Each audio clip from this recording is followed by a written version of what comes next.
have now reached the end of the meditation days on trust.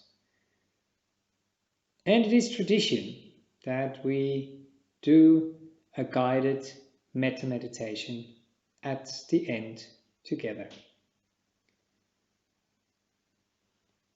I try to answer the questions that I receive, but there will always be some questions that are left open. And very often you can actually answer those questions for yourself when you take time to become still and to listen deeply. And then intuition helps, wisdom helps, but they're often covered over when we are too busy, when we are too involved, when we are running around. But anyway, I still wanted to read out the question here. I would like to strengthen my capacity to trust people. What are the teachings, sutta readings and practices that specifically help to gain that inner confidence to trust no matter what? So as to that question, I can't give you any specific sutta that I can think of, but it is spread out through the whole teaching. So what we learn is basically to trust into goodness.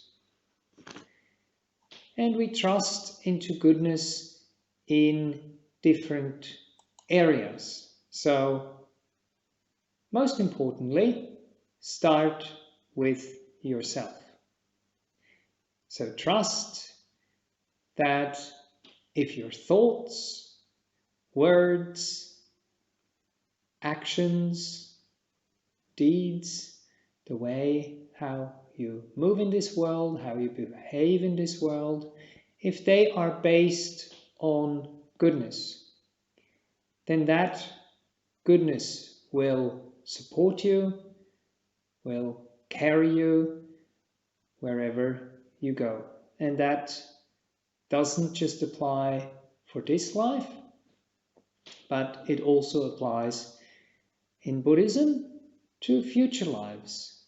Because in Buddhism, we have a firm belief that we have been before and that we will be after this existence in some form or another, before we have reached the goal, before we have realized and let go completely of this wheel of rebirth. And then also trust in the goodness of the people around you.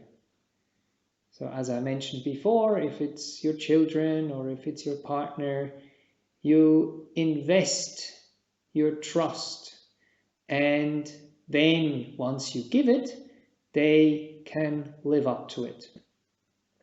But of course, there is times where for some reason or other that doesn't work, and where you don't feel safe in a relationship, and then it is wise to step back. But what was in this question, the no matter what remains. You still trust in the goodness. You still trust that that person is able to learn, that that person is able to grow. Not in that constellation, not so close to you, but basically it means you don't forget to care, or you care no matter what. But sometimes we do that from a distance. And then we had another question about how you can trust a teacher, because guides are very important on the path to progress, So how does one slowly test a teacher? And are there guideposts we can use? And yes, there are. If you look for the Caṅkī Sutta, I have to actually find it here.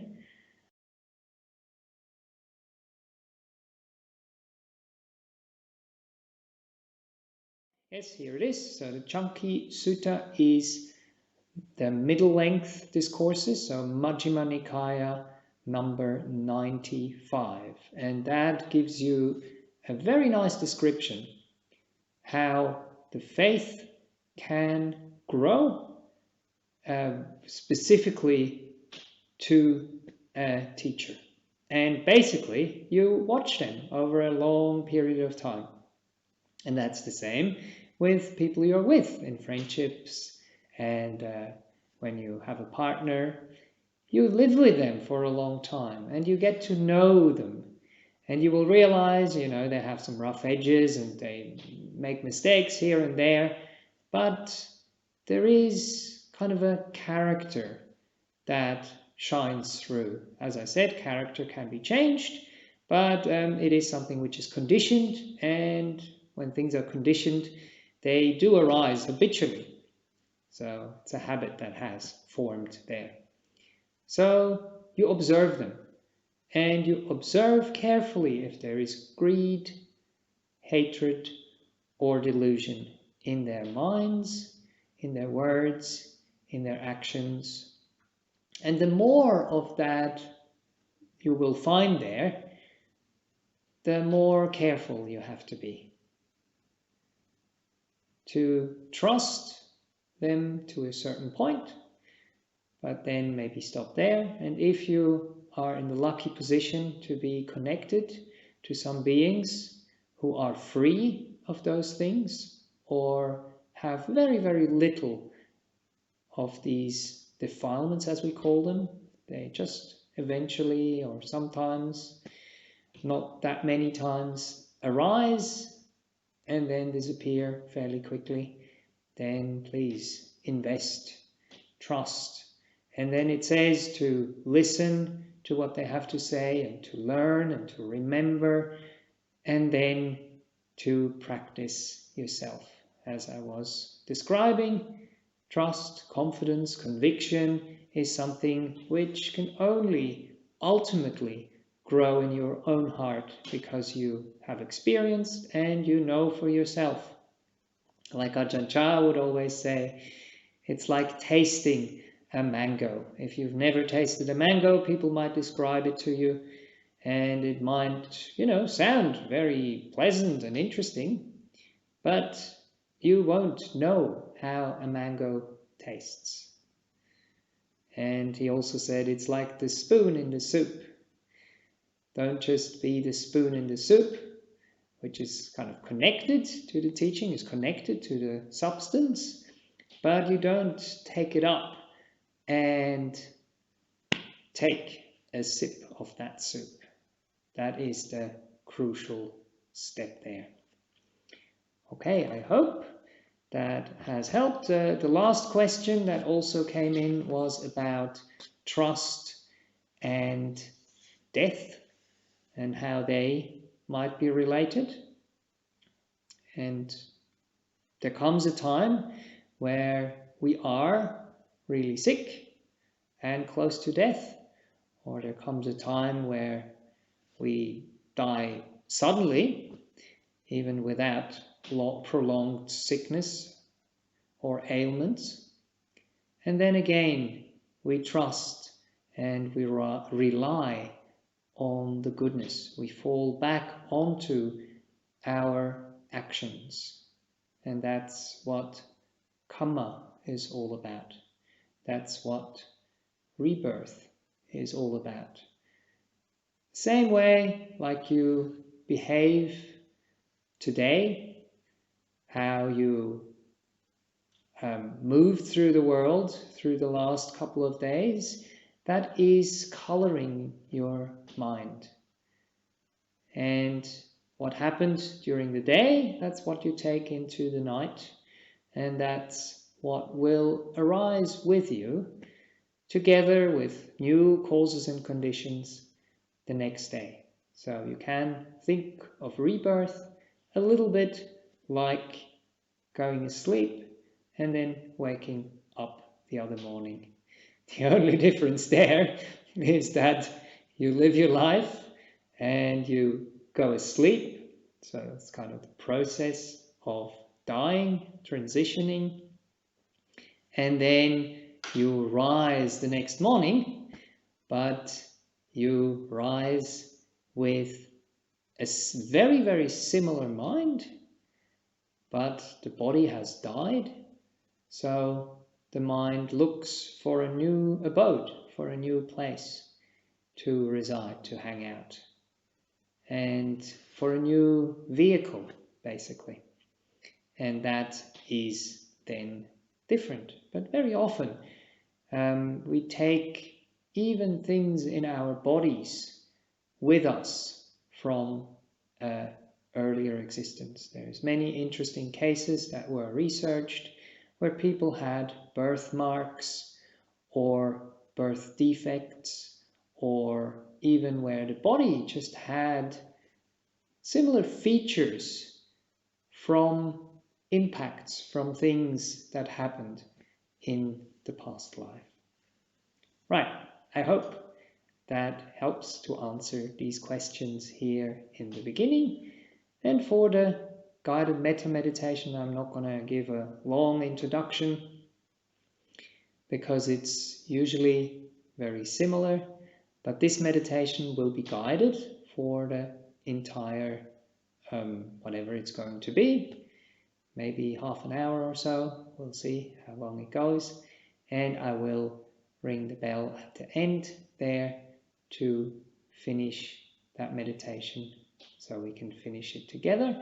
And then you also get a little bit of an idea how you can, and how I encourage you to reflect at the end of each session. So please sit or lie comfortably so that your body can relax.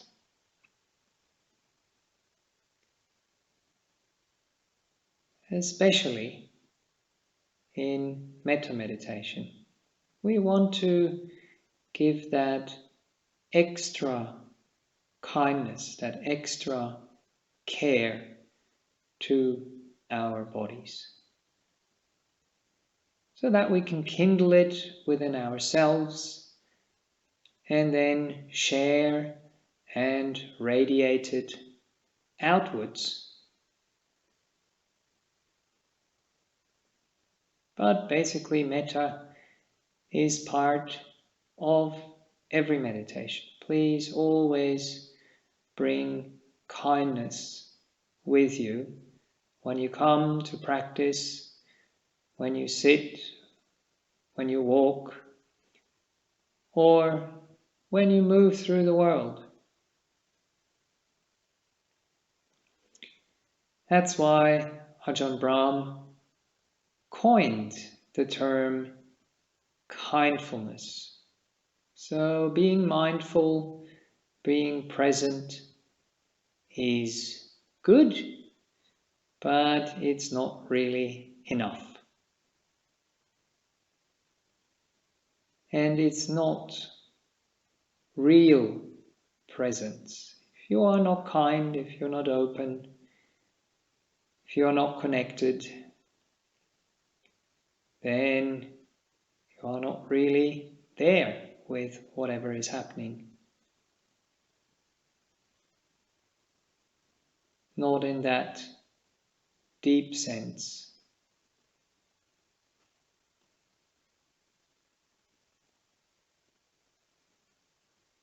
So if you haven't already, let your eyes close.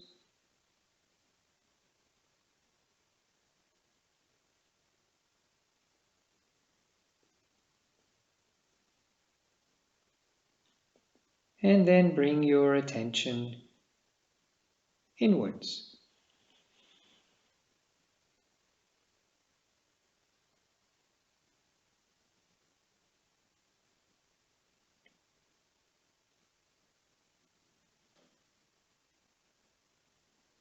into the present, into your body,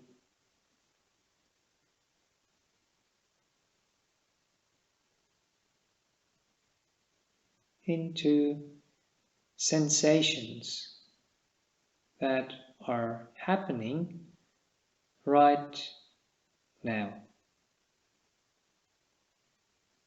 What you sense, what you feel, is always happening right now. Thoughts, they do project. They dig up things from the past and they project into the future. But the feelings they bring up, that are connected to sensations in your body, they're always present right now. So you can remember, for example, the last couple of days and the effort you put in, the time you took to watch the sessions, to understand, to let them sink in, to reflect and test those things for yourself to see if they apply. If you can make sense of them in your life, in your body and mind, with your experience. And then if you have joined us as a community, you can also reflect on that connectedness and the community with being together with a group of practitioners, being together with a group of people, good-hearted people, who are growing their minds, their hearts, in a wholesome direction, learning, sharing, connecting, exchanging, supporting each other.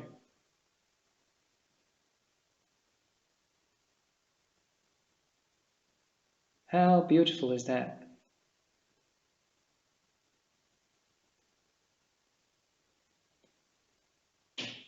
And then see what the aftertaste is after thinking thoughts like this.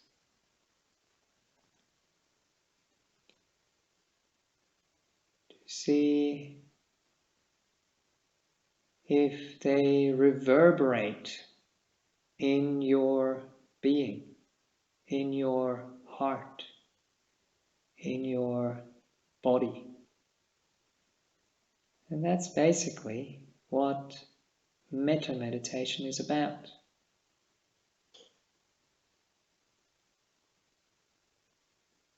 Bringing up feelings of fondness, of care, of trust, of connectedness,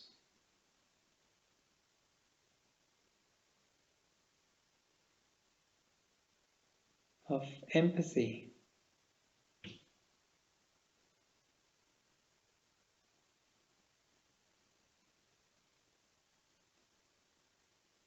And they arise when we focus on the beauty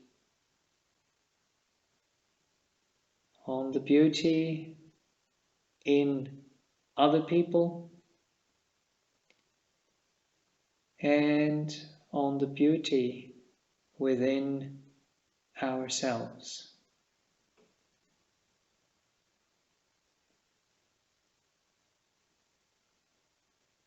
Seeing, understanding, connecting with, and feeling what a beautiful mind, a clear, bright, purified mind is like.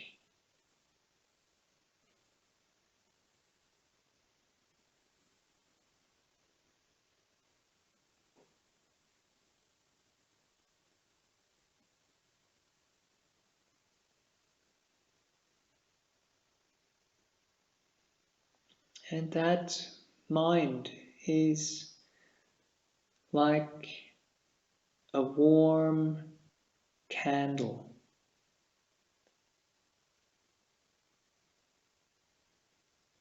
It's not a light that blinds you in an uncomfortable way. It's not a light that burns you, a light that excites you.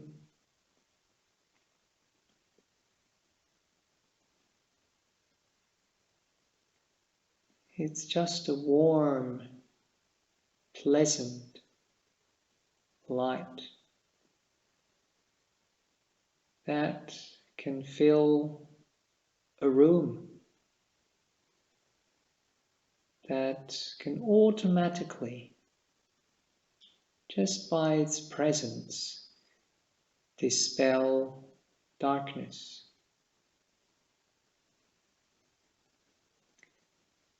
And it can lighten up, it can brighten up your body as well,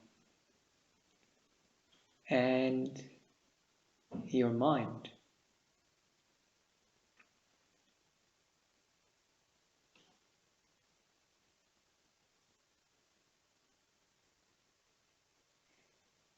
So for the sake of this practice, let's focus on our hearts.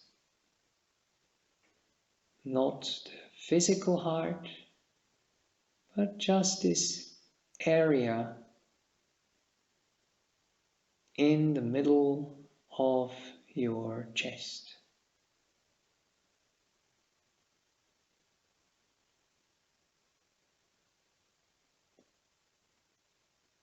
And channel those feelings that have hopefully been evoked through the things I said. Channel those feelings into that area. As if you were to light that candle that I talked about in the center of your chest.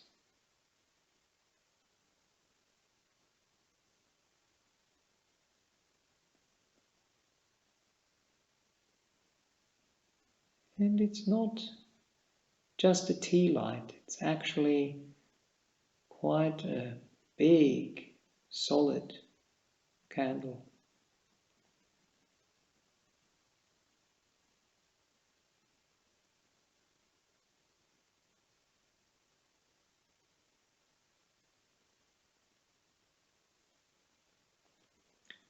And as it is quite big, it takes a while to catch.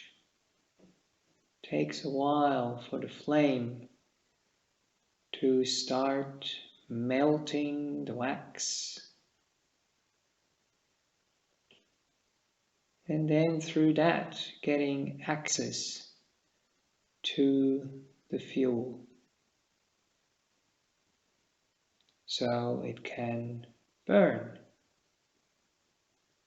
brighter and warmer.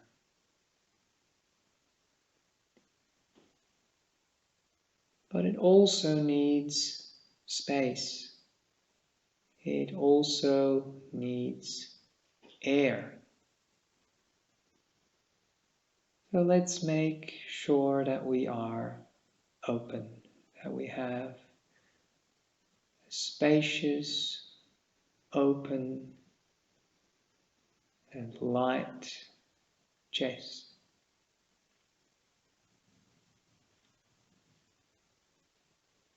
So that this beautiful candle of caring gets what it needs to burn brightly and to shine forth.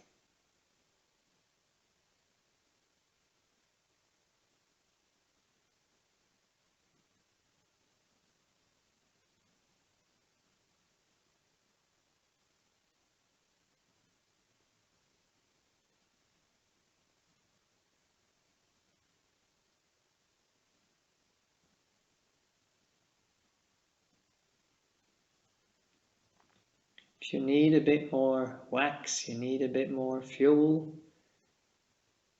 you can bring your attention back to the goodness, to the trust you have in other people, in the group where we shared these days together, or into your near and dear ones in your family.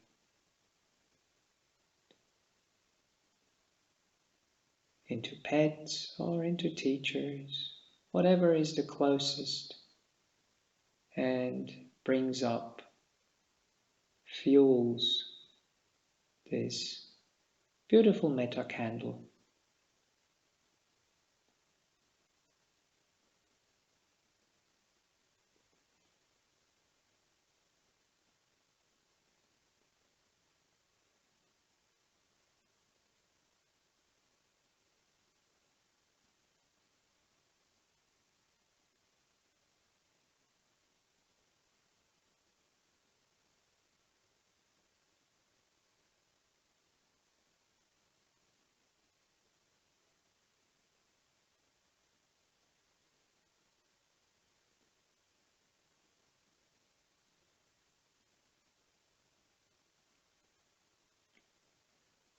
And as it is fueled,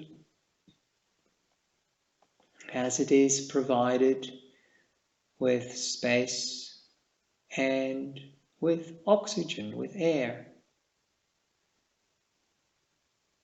it grows and it radiates its warmth, its care, its trust into the surrounding body parts.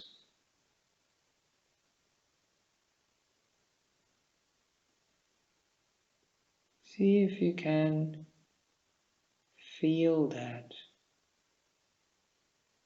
to some extent in your body.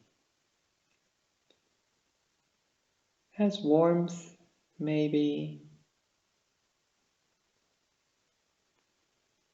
or as relaxation, as ease.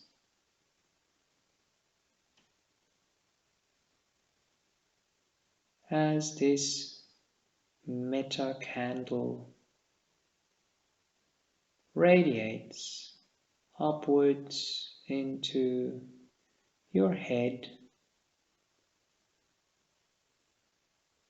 through the neck, up the spine, into your skull, relaxing your brain, giving it a break, giving it a holiday, so it can stretch out its feet and sit in one of those reclining chairs on a beach and just chill.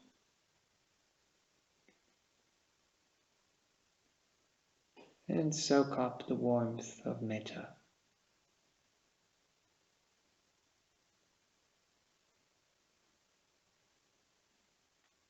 And radiating throughout your head, the mouth, the nose, the ears, the eyes, radiating outwards.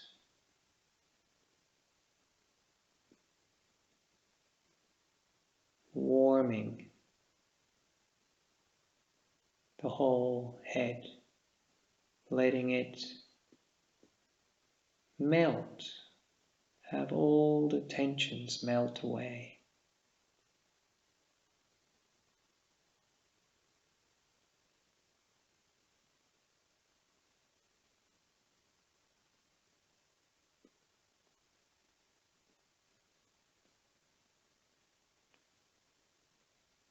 And then let this kindness and care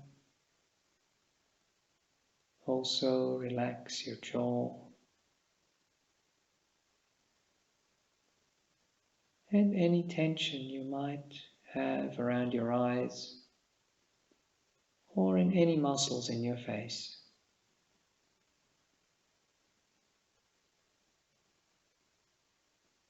Or along your neck.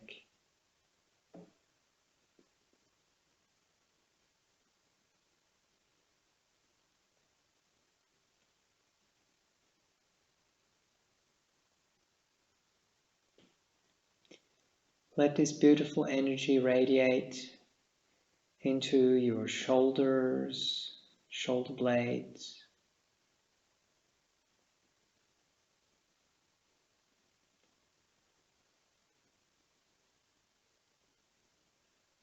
and into your arms.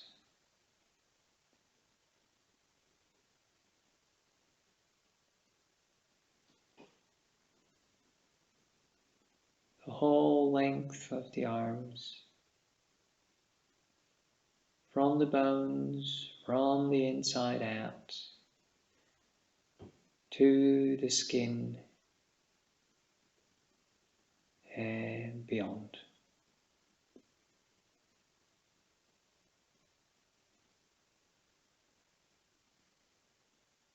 Relaxing all the fingers, easing any tension that there might be in your wrists.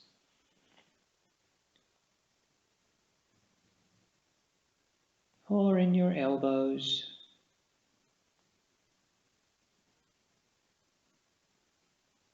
Or in your shoulder joints.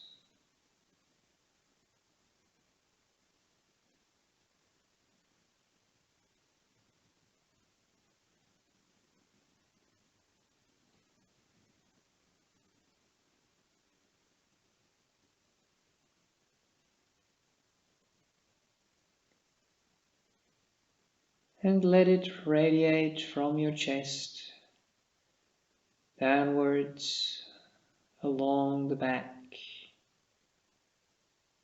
downwards along the belly,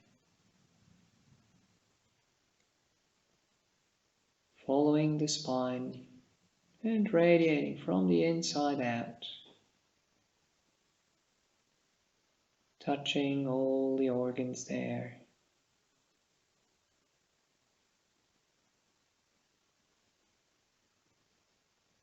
Till it reaches the skin and also beyond.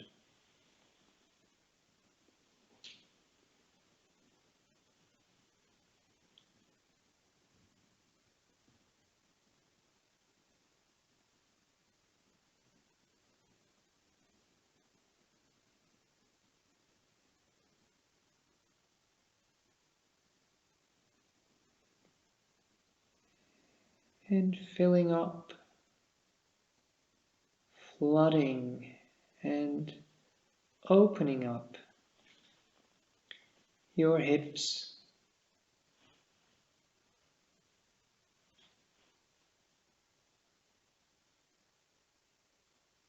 from all the bony parts,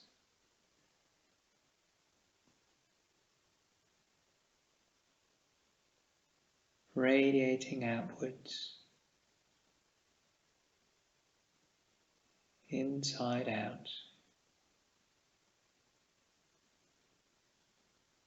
to the fleshy parts,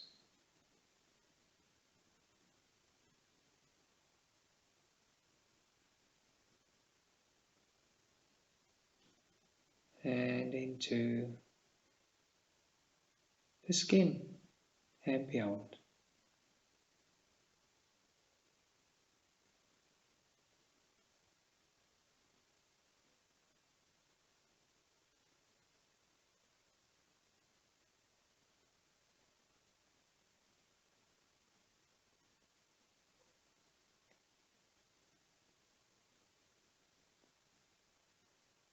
Let no part be untouched.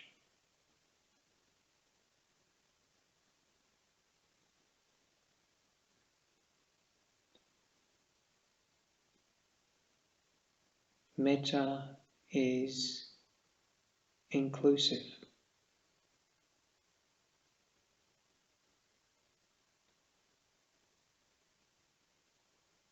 It shines forth no matter what, and shares its goodness unconditionally, not holding back.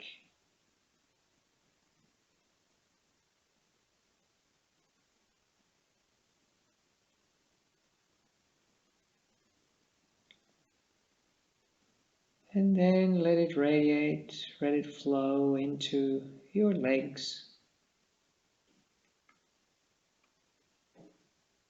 all the way from the hips to the knees, to the ankles, into the feet.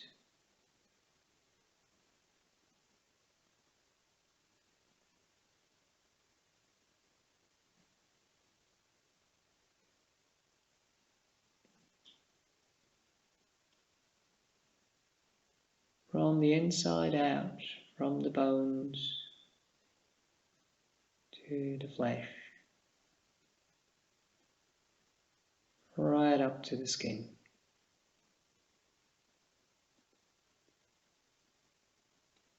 And beyond.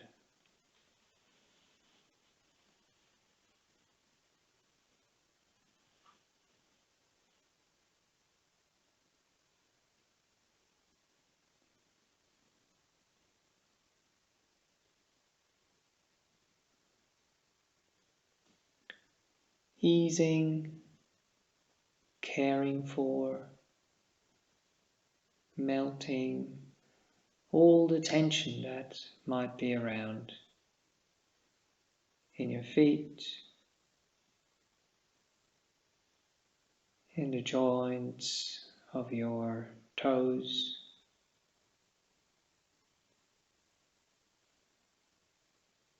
in the ankles, in the knees, and in your hip joints.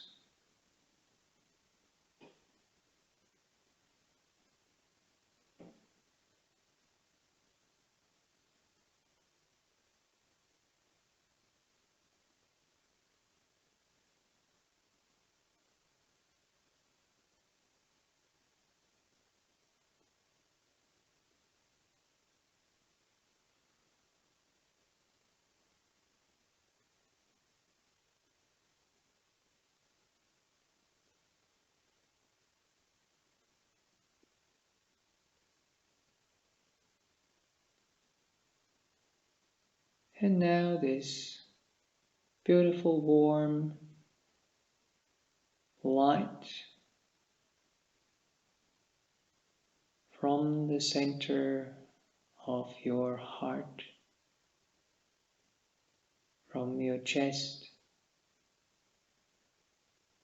has radiated out in all directions.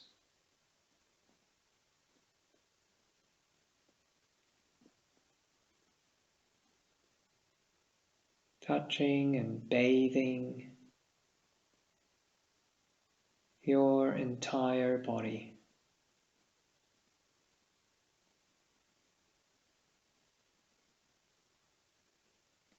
and therefore also coloring and touching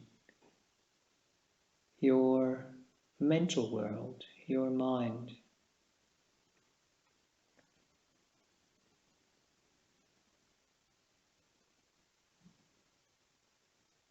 But if you feel there is any places that haven't been touched,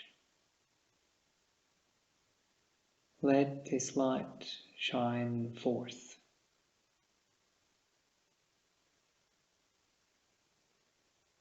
Into those crevices, into those cracks,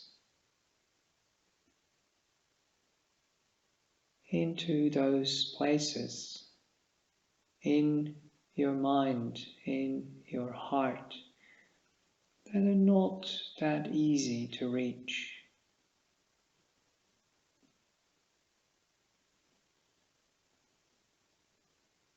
But because the strength of goodness, of care, of trust is strong enough,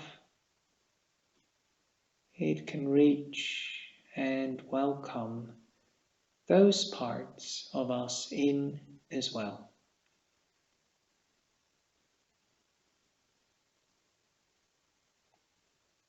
That are often left out in the cold, but that really need and would appreciate a bit of warmth, to be seen, to be accepted, to be healed, which means to have them become whole again, part of us.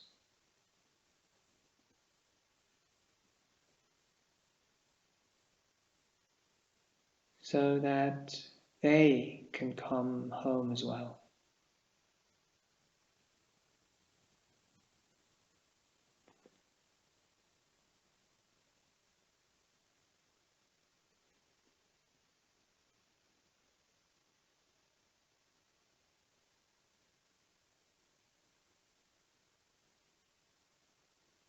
And once they feel that they are cared for, that they are trusted, that warmth melts away the coldness. That warmth touches the lights within themselves, and they start to shine as well.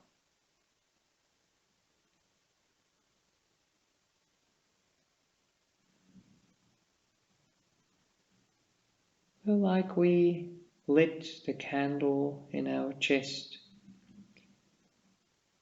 we now light candles in our mental world, in our thoughts, in our emotions,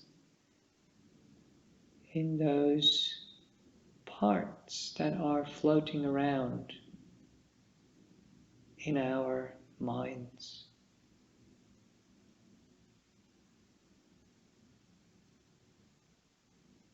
And here as well, we give them the fuel of kindness, of acceptance. We give them space and we give them air, so that they too can burn brightly and radiate warmth themselves.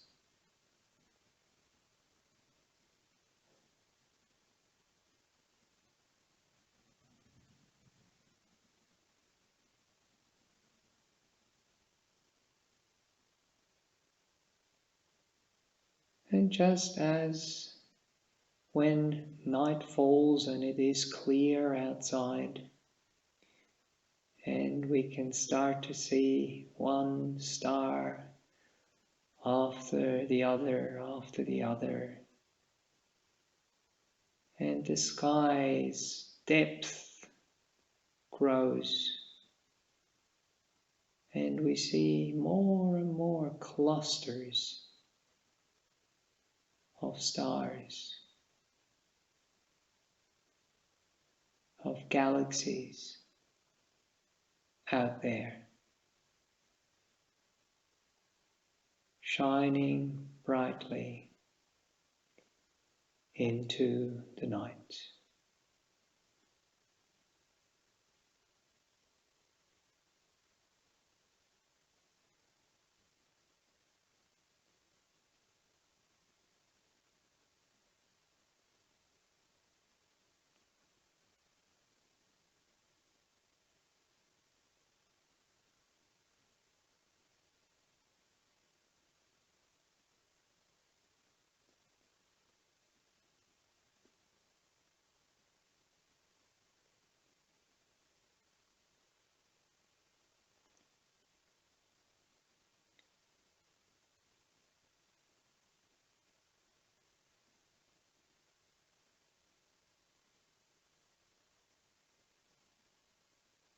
And so far we've been working with our own bodies and with our own minds, emotions, that kind of internal universe. Let us now connect together as a group.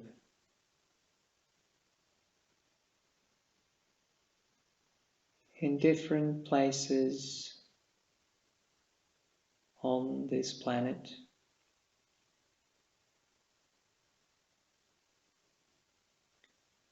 different locations, different time zones, different lives, different homes, different cities, different situations, but united nonetheless.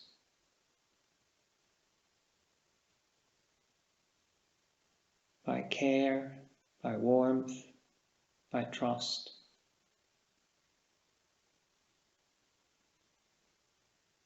And then let us together as a group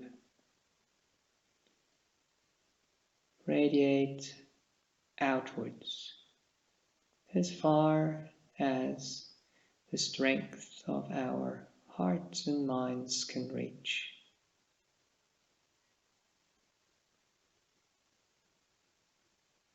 And that way, spreading this care, this goodness, this trust out into the world.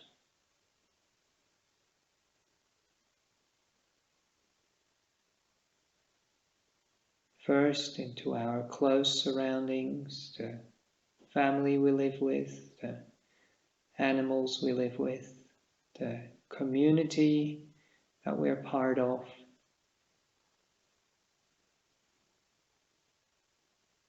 the village, the city,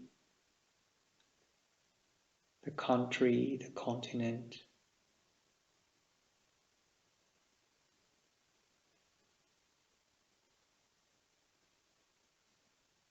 Without stopping, without boundaries.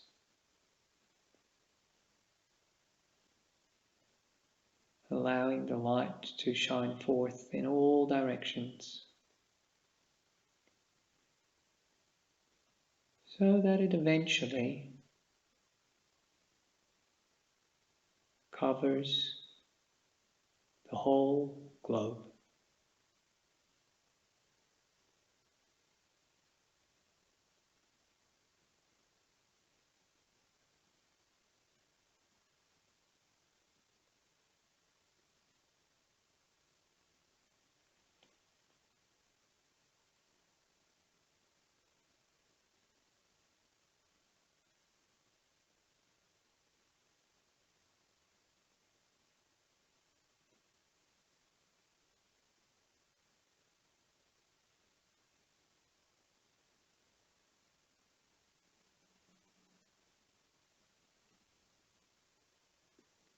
And I'll let you just stay with this feeling for a few more minutes,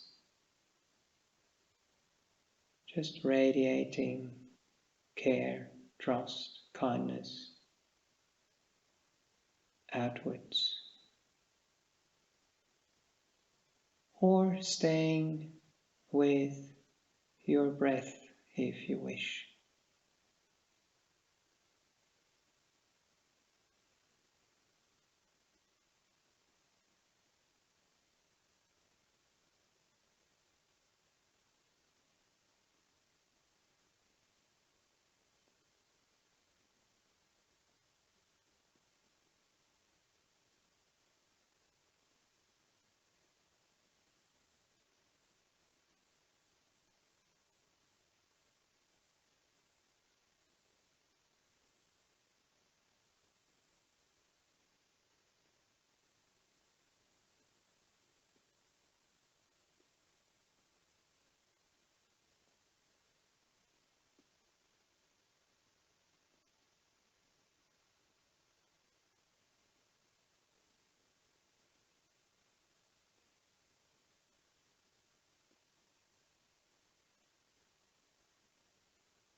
And as we are approaching the end of this meditation,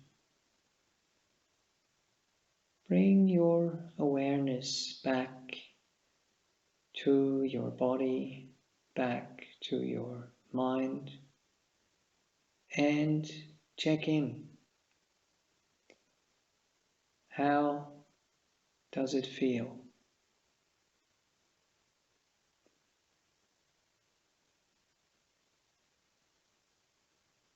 What qualities have grown?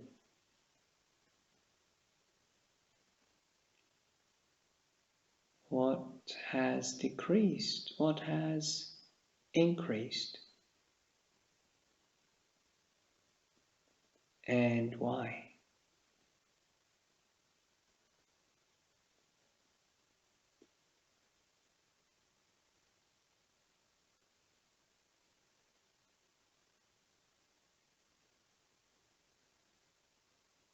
What did you do? What did you stop doing?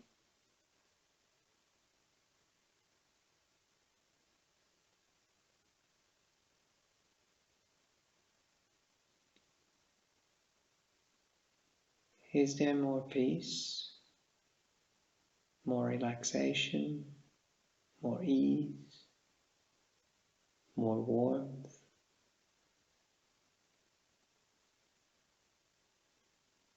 more understanding,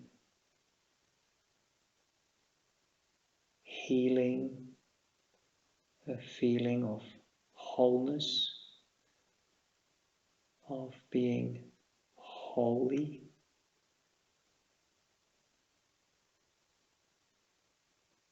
That's where the word comes from. Being whole, being integrated. Having allowed everything to come in and to be a part of not apart from.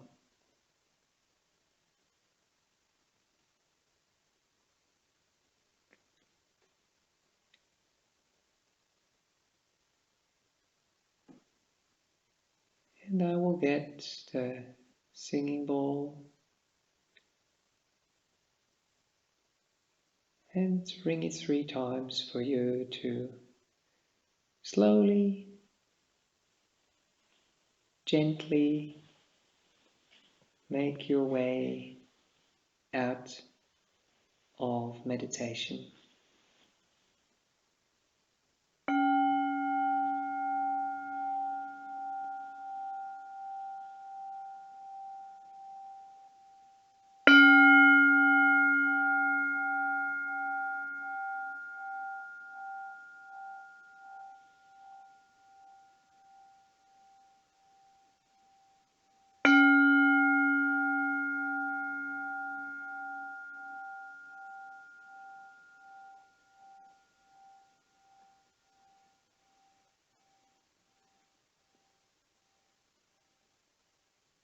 This concludes our guidance into meditation.